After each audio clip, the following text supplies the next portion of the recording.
Hello, welcome back. My name is Grandmaster Daniel Gomali. Welcome back to my channel. Today I want to talk about English chess and particularly the post I read on the ETF forum. Quite an interesting post actually. So I'm going to... it's written by Clive Wismayer. It's not a player that I'm familiar with. But he's written, why is that? English chess is moribund. Why is that? Run by weirdos, played in drafty churches and grotty community centres and not producing any decent players. The Olympiad team was ancient and uninspired as it's been for many years, badly organised, offering poor facilities, no sponsorship. These are boom times for chess, but no sign of anyone energetically promoting the game. A falling out amongst the over 50s counts as being used as something we covered before on this channel, which was the mention of Keith Arkle was unhappy because he wasn't selected for the England team, England seniors team. Ever a parlour game for nerds to discuss. So the first thing I'd say about this post is I think it's somewhat overly negative because he does bring up some useful points. However, he fails to mention, for example, the fact that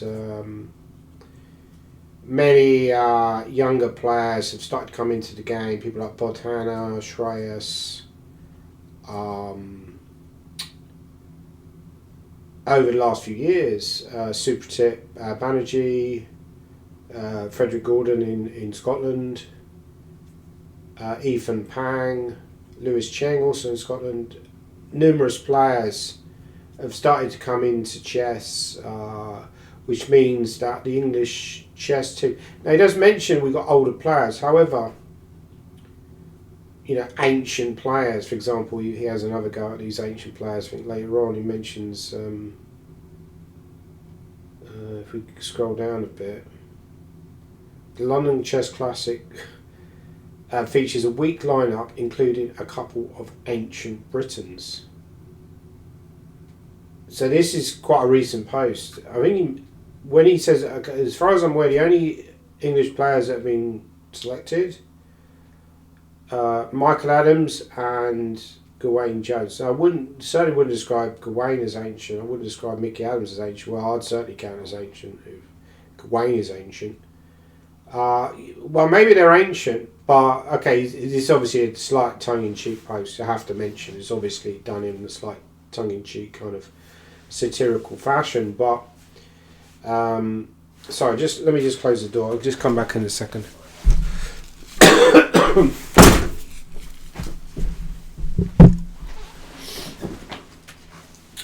Yeah, so yeah, I would say he's talking about this ancient players, but you should also mention that in the Olympiad we have had, I've mentioned this before, we have had the same team for many years. Pretty much the same team. We've had the spine of the same team for more than 10 years now. We're often playing against teams that are much younger than us, that are very, very kind of up for it players, underrated players. So it makes our results look worse than they actually are, because we're often playing against, you know, whenever a player gets picked to play for their country, they're very inspired to play. They're often players looking for GM norms. They're often very motivated, younger players. You know, they're the players that have impressed the most.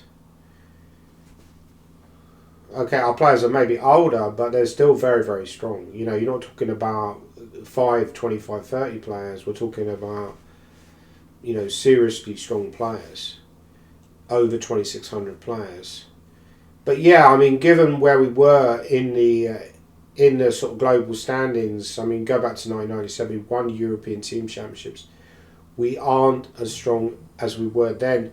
But I think that's also partly a large part to do with the fact that other teams are now stronger.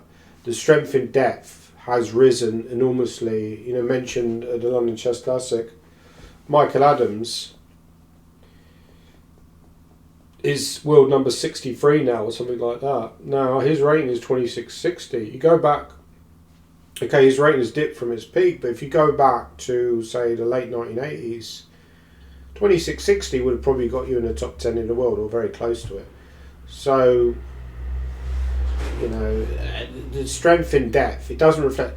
Also, I think, although he's having a go at English chess a little bit, as I say, it's a satirical post, so it's difficult to understand, you know, how seriously he's been here. But it's an interesting post. But I think it's not just an English chess problem; it's a global chess problem. I mean, is there any countries where chess is in a perfect state? I mean, obviously in India, chess is thriving, but I believe the government have put a lot of money in. And probably, you know, there's a large population in India. There's a large people inspired by the successes of Anand, and obviously later on Gukesh and and Pragananda.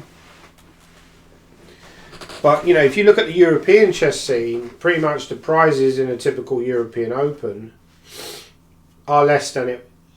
You know, are either less or certainly not better than they were maybe 25 years ago.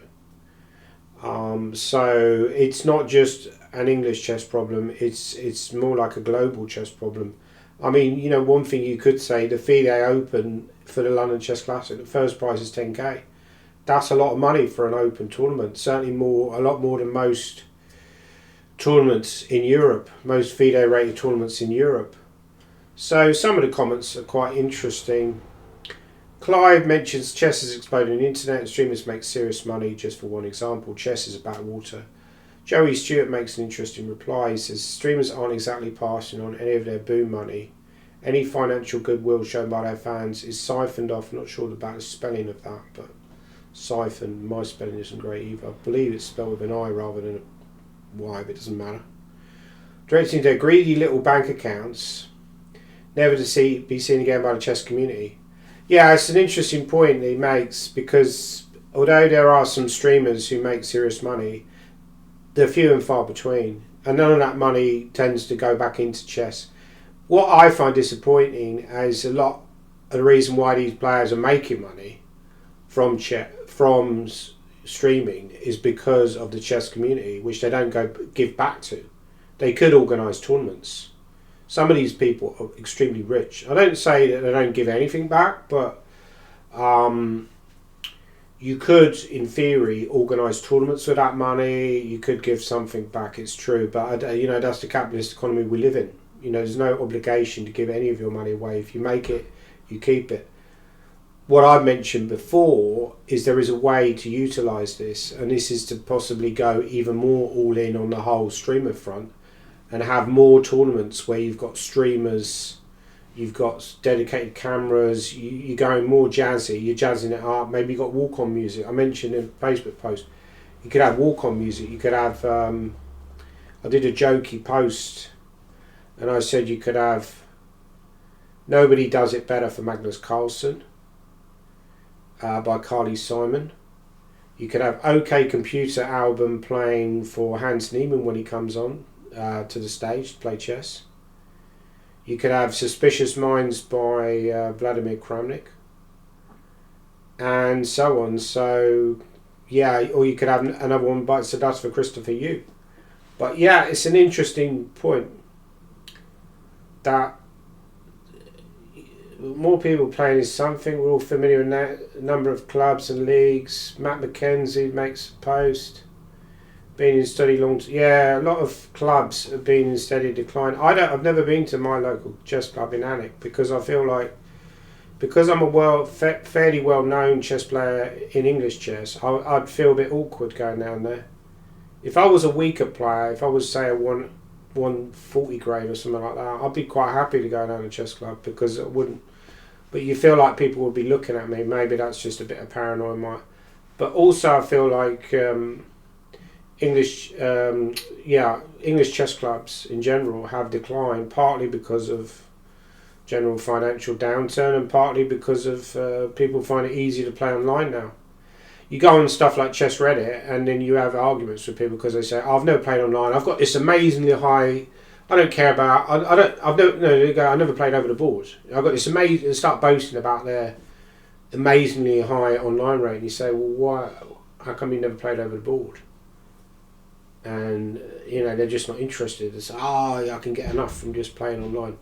In America, a lot of American chess players end up coming over to Europe because in America it's large distances often between where you may live and a tournament, and there might only be one tournament. You travel for like many hours or days to get to a tournament, as even in the same country. You go to Europe and you can stack a lot of tournaments together. Look to the Isle of Man lineup now. 9-round Swiss featuring no one over 2600. I mean, there's a 9-round one in Isle of Man. Someone mentions Isle of Wight possibly as well. Tim Spanton. It would seem you did not look at the Isle of Wight very closely. Tim Spanton is he's a journalist. I don't know if he still writes for us. I think he does occasionally do articles. He writes for The Sun, and he's probably written for other publications as well. He's quite a regular player in British tournaments. For example, I played in Torbay Congress. He was there in that tournament. Quite interesting post just to try and generate. I don't disagree with a lot of what he says, but I think it's overly negative. Your opinions are not rashly informed and is quite obvious.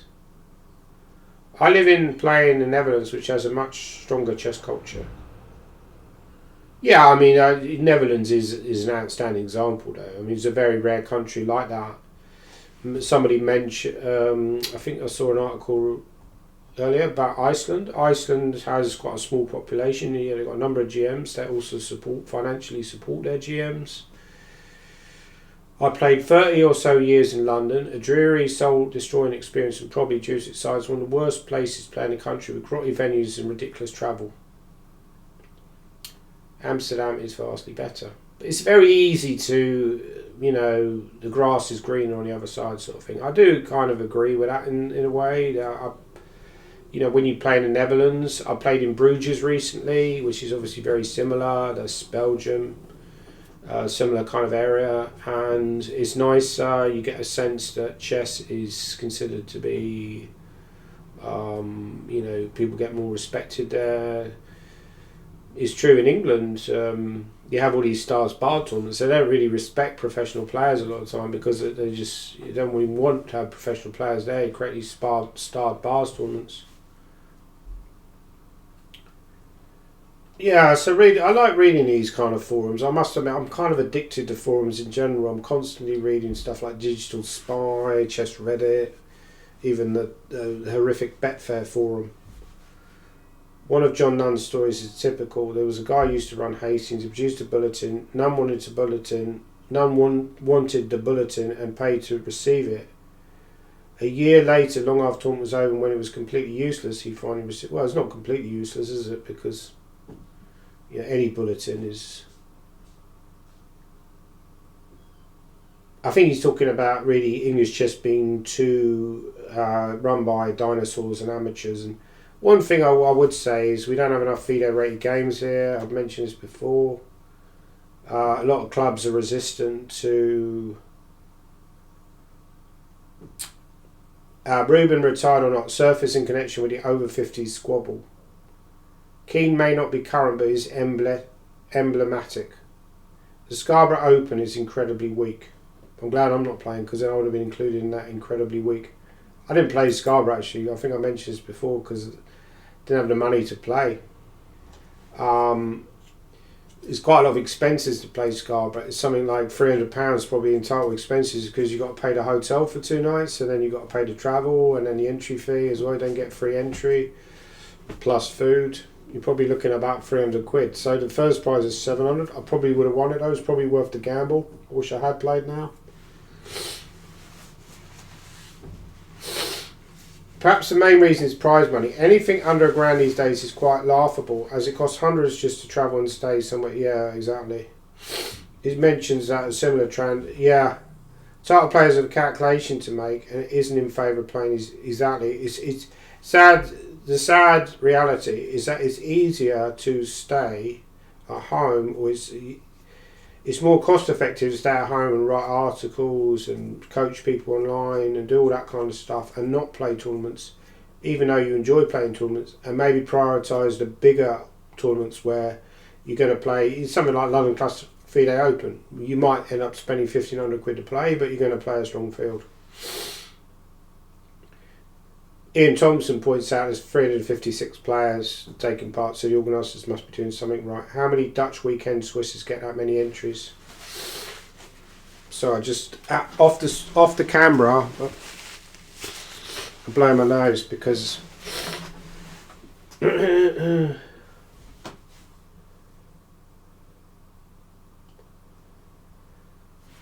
foreign sales declined from its heyday. It's not a patch on the Dutch league anyway. England suffers from the comparison. Germany, a serious chess country, is. I think part of the problem for the decline in English chess is they're not the people looking for sponsorship. If you go back, obviously, to the 1980s, now Stuart Rubin, people like Ray King, often got a bad press, or were disliked by some of the players. But the reality was they also had the energy to find a lot of sponsorship and, charm people. We don't seem to have those characters today, which means that, obviously we mentioned Stuart, Ray Keane's still around, we mentioned Stuart Rubin, but he's obviously a lot older now, so he doesn't have the energy to find sponsorship. It's very difficult to find sponsorship for something like chess because there's no money in chess. You can't make money from chess. So you go to companies now, generally companies are tightening their budgets, there's a cost of living crisis. They're going to laugh you out of the room if you say, look, can you put 50 grand into this tournament? And they say, well, I'm not interested. I'm going to sponsor something where people is going to be seen, it's going to be a football team or something like that. Who's going to look at chess? Sadly. True, but how many sports are there where 1,000 players in Europe can make a living playing professionally? Football, no doubt, but is that a very good point by Nick Fox, who is associated with the Bermuda chess team. I believe he used to live in Bermuda. I'm not sure if he still does. Probably lives in London now. Football, no doubt, but is that it? What does the rest of Europe do in the summer instead of cricket? It's true that very few sports, it's very easy to demonise chess, but in reality there's very few sports where you can make a living as a lower rated professional.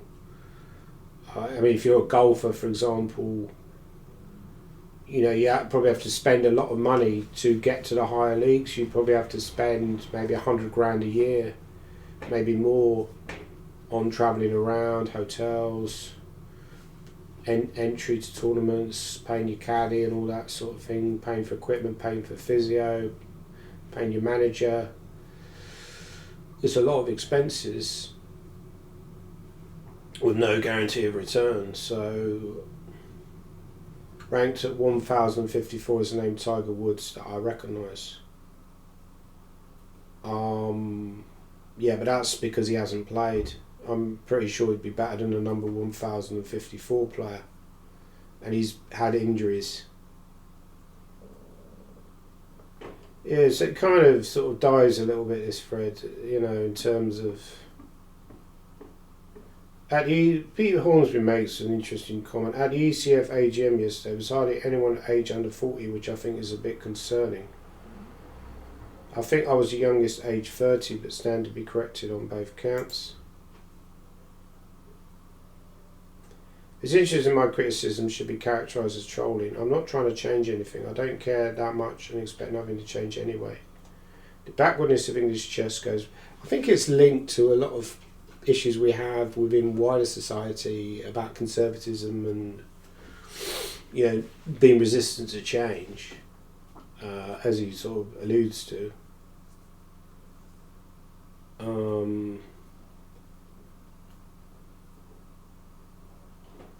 Yeah, there's always... This is what I kind of put me off about the ECF form. There's always like a reply to reply to reply to reply, do you know what I mean? Rather than just actually stating what you think. So all these tedious replies to replies to replies. But I suppose that's what forum's all about. So Jack Rudd doesn't do that. He just says, for what it's worth, I still use manual pairings where I can. I like Jack Rudd, he's always an honest person.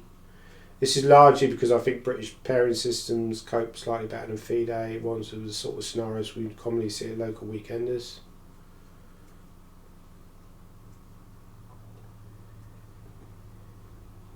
Yeah, so Nick Fox is always like a bit of the voice of reason on a lot of these threads. Richard Bates is a keen, yeah, it was a friend of mine, Richard Bates, who plays the same team. As you appear to view that English chess and Moribund backwater are tautological, I can't remember what tautological means. Does that mean connected? There doesn't seem much point. I'm sure you have the opinion that a candidates match, a world championship match, multiple highest level, yeah, somewhat revitalised British chess and English chess championships as well as, yeah, pure, yeah, he mentions that, he's just focusing on the negative. But there are individuals in English chess. So he's mentioning that decides to locate a candidates tournament in England has nothing to do with English chess. I disagree. I think there's people behind the scenes that obviously are people like Malcolm Payne, for example, which Nick Foltz corrects. So I think he makes valid points. An interesting thread. I think it's probably, they've probably said what they want to say. Another thing I wanted to allude to was the budget. Where did the budget go from the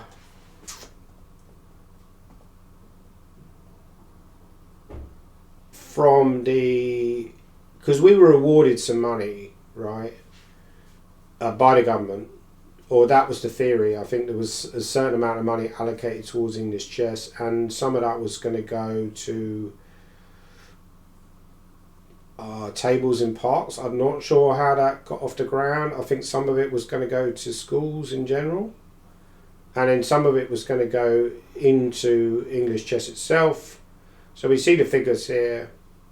So there's a total of 156,795. Elite international spend relates to the men and women's team at the European Team Championships 2023 and Olympiad 2024, including additional training camps and related assistance. Yeah, so what does that mean exactly? Obviously, they don't exactly say, how much did a training camp cost? How much were the fees? I mean, I kind of alluded to this on Facebook. Is this really the best way to spend the money, given we have a limited amount of money? That you're often giving it to elite players who are fairly well off anyway. But at the same time, I must admit, maybe this is bitterness on my part, and I should just get better. Was his famous Rory McIlroy quote, just play better. Well, I think he said that actually to Grace and Murray, who ended up topping himself, but that's another story. But you just got to play better, haven't you? If you get in, at least if you get in that top England team, you are then going to get rewarded, which is a good thing. But anyone below that isn't going to see any of that money, as I've experienced. But it's quite a lot of money to be spending on those players. So they say the second quarter of 2025, that money has already been. So I think what that means is that money has already been basically, it's established that it's going to go to that, right? So, that won't change. That money is already being basically, what's the word? Somebody will know. But the third quarter of 2024.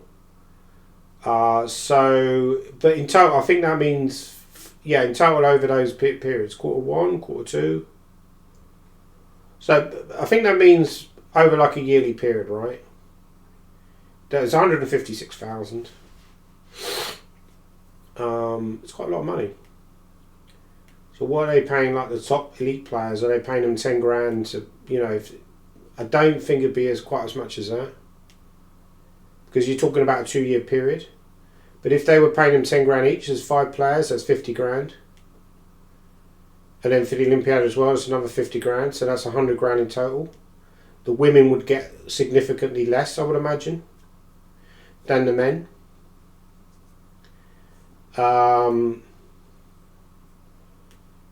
Plus the training camp, plus obviously money that money to pay for the training camp, plus expenses while you're there. So Possibly they're not getting 10 grand each. I don't know. It might be done on a scaling system, or you'd imagine, given their ratings are all fairly similar, they probably will be getting about the same amount of money to play. I'd certainly, if I was 2620 and a 2660 was getting 10 grand and I was getting 2 grand, I'd be a bit annoyed. I'd be like, why aren't I getting 10 grand, right? But like I said, you know, you could complain about this, or you could just work harder and try and get to their level. I mean, you know, that's the reality of the situation. At least you know that if you're good enough to get in the team. I mean, when I played for England, I didn't get anything like 10 grand. I think I got a grand to play. But obviously I heard that some of the top players in the team were getting significantly more, which is fair enough because they're much higher rated. But I was getting a grand. I think the other players were getting a grand. All the non-elite players were getting a grand to play, plus expenses. So you're getting much better deal than if you played in a normal tournament anyway. And obviously it was a disaster for me because, you know, didn't really deserve a penny in the end. But there was a bonus, and because of what happened in the Olympiad when I played, I wasn't eligible for the bonus, so I didn't get a bonus. But yeah, I mean, that's the reality of the situation. At least you know, if you're good enough to get in the England men's or women's team, you are getting decent money. Now, how long will this continue? Because from what I've read, the England government, English government, or the UK government, I should say, are cutting back on this because they're making big savings. We know this about Rachel Reeves, that she's making big savings, making her tax, she's raising taxes, and you know, one of the things to go is potentially chess. They might say, well, look at that and say, look, why are we spending X amount of money on chess players? That's the first thing we, you know, if we're going to make cuts, forget those people, you know. Seniors, there's a lot of money going on seniors, you know, almost half the amount going on. Do we need to spend that much on seniors? Quite a lot on the British Championships, but that is for 2 years. Other English tournaments, I would probably increase that and maybe lower the others if there was something. There's support for norm seekers. There's norm seekers abroad, people playing abroad, people like Jonah Willow, Matthew Wadsworth potentially going to get something like that. Women's events. Yeah, I mean, it's fairly transparent. I mean, I wouldn't necessarily have a big issue with that. But it is silly when you consider the value of chess. You know, that's 150 over two years. It sounds like a lot of money, but in reality, you know, you get footballers who make 300 grand a week, right? I was reading something today about two of the Manchester players. I think one of them was Kobe Mano or something like that.